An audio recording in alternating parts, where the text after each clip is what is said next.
15వ ఆర్థిక సంఘం వేటిని ఆధారంగా అంటే క్రింది వాటిలో వేటికి అధిక ప్రాధాన్యత ఇచ్చింది అని చెప్పేసి అడగవచ్చు. దేనికి లేదా వేటికి అధిక ప్రాధాన్యత ఇచ్చింది అని చెప్పేసి. ఓకే, సో ఫస్ట్ జనాభా, ఇది డైరెక్ట్ క్వశ్చన్ అండి.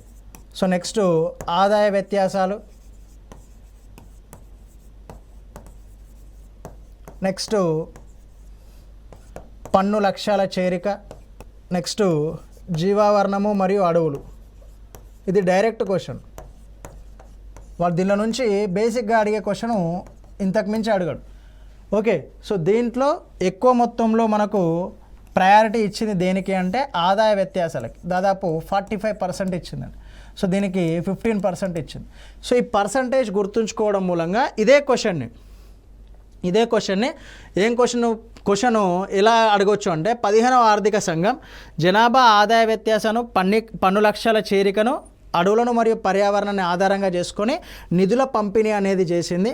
సో దాని ఆధారంగా వీటిని ఆరోహణ క్రమంలో కానీ అవరోహణ క్రమంలో కానీ అమర్చండి అని చెప్పేసి అంటాడు. అంటే పెద్ద నుండి చిన్న వరకు కానీ చిన్న నుండి పెద్ద వరకు కానీ అమర్చండి అని చెప్పేసి అంటాడు.